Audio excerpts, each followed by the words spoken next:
Football is back. The seasons are underway. The Europa League and the Champions League are soon to return, so I thought I'd put forward 10 predictions for the upcoming campaign.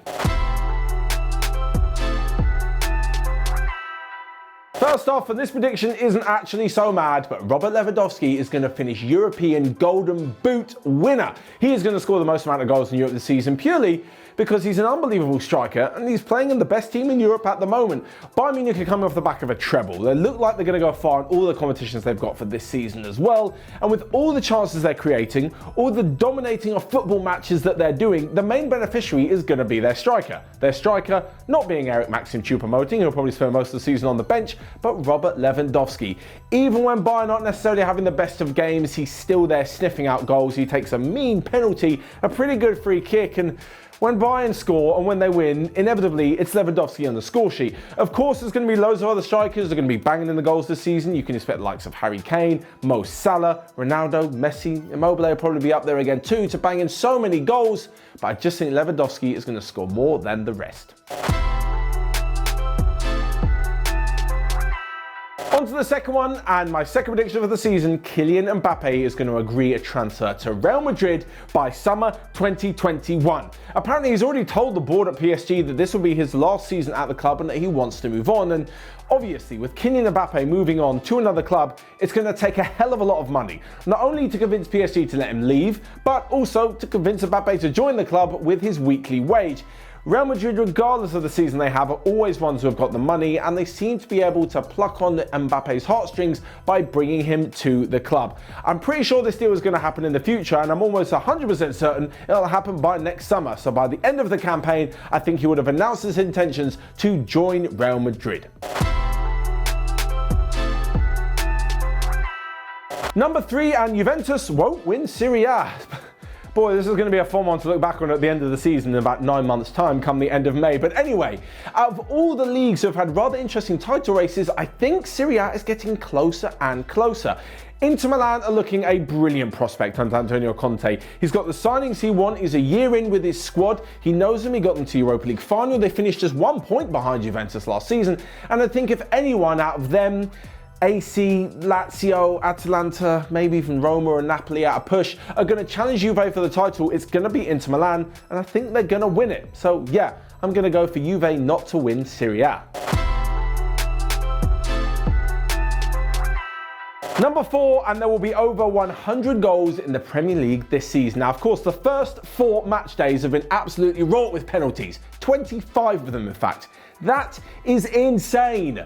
If we carry on at this rate, there'll be over 225 penalties in the Premier League alone this season because of this ridiculous handball rule. Yes, the referees have come together, put their heads together and said they may be a little bit more lenient and might not give so many penalties for handballs, but even so, the speed of the attackers these days and the seemingly shambolic defending means that I think there are going to be so many given. In fact, I'm going for over 100 this season. Number 5, and sorry Manchester United fans, but I'm going to go for Manchester United to finish bottom of their Champions League group. Now, we must say it's a very difficult group, so this isn't exactly a massive insult to the club. I just think at the moment with their squad depth, the way they're performing in the league, they're going to find it really, really difficult when coming up against some good European sides. First off, there's PSG and Leipzig, who I think off the pitch and on the pitch and with their players, man for man, they're just better than Manchester United, and I think they'll take the top 2 spots. But the surprise package could be Istanbul Başakşehir. Now, they are the winners of the Turkish league, and they do have a lot of players that everyone knows from around European football, but they're also a little bit of an unknown quantity in the Champions League. It's for this reason that if they're going to take any points off the other 3, I think it's going to be United, and I'm going to go for Ole Gunnar Solskjaer's men to finish bottom of the group. And for those of you who like to whine and complain, oh Matt, you're biased against Manchester United, blah, blah, blah. No, I've literally given the reason as to why I think they'll finish bottom. PSG and Leipzig are better than United in terms of players and team, and I think Başakşehir can cause a surprise. It's not biased, it's just putting together a rational argument. Anyway, moving on to the next one, and this will be a rather interesting one if it happens. Liverpool fans, you'll know exactly what I'm talking about. Luis Suarez is going to go to Barcelona with Atletico Madrid for the game and score at the Nou Camp and celebrate. It was such a big move this summer, and the way that Barcelona treated a lot of their players, but especially the departure of the likes of Vidal and Suarez, and the way they treated Lionel Messi, I think Suarez, for him, it'll be a bittersweet moment, but he'll relish in the fact that he'll score a goal at the Nou Camp.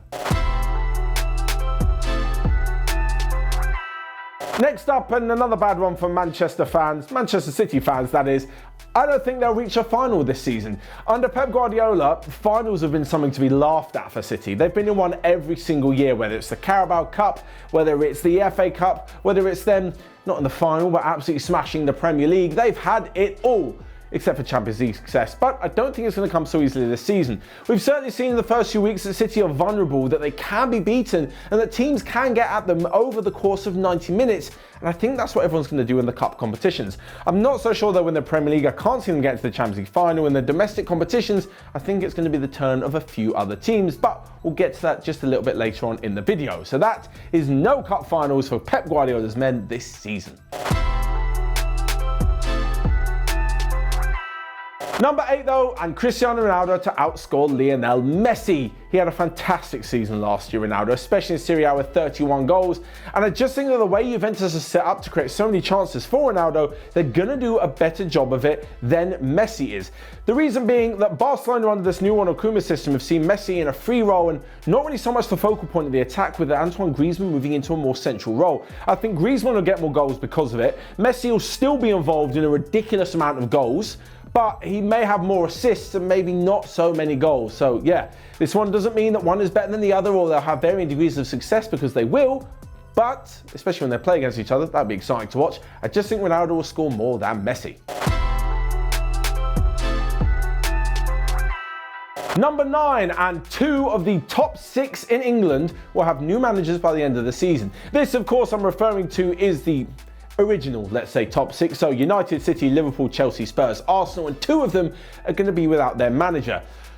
I'm not entirely sure which 2, but I'm going to try and narrow it down to 3 of them. I think Mourinho's going to stay for the season, so will Klopp, and so will Mikel Arteta. The other 3 though, Guardiola, Solskjaer, and Lampard, it's going to be a few question marks. For Guardiola, if City do anything, well, that's not successful, there's got to be big question marks, although Guardiola seems like the kind of guy to leave at the end of a season. But for Lampard, after a massive summer spending spree with Chelsea, and Ole Gunnar Solskjaer has been under pressure pretty much for the whole time he's been at Manchester United, things may be up in the air if they fall out of the top 4 race. So yeah, I'm going to go for 2 of the top 6 to be with a new manager come May. And lastly but not least, this one's for me, this one. Number 10.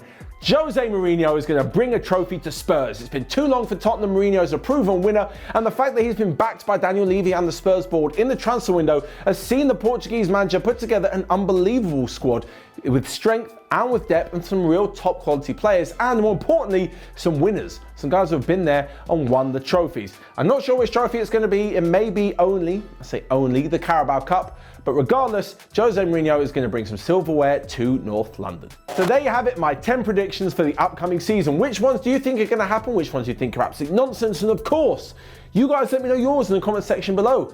Write it out. Come on, you've got a few minutes, you've watched this video. What's a few more in the comment section? Let me know your 10 predictions for the upcoming season. Whilst you're at it, you can also smash the like button and click here or here to check out all of the other videos we've got going on OneFootball. And don't forget to subscribe.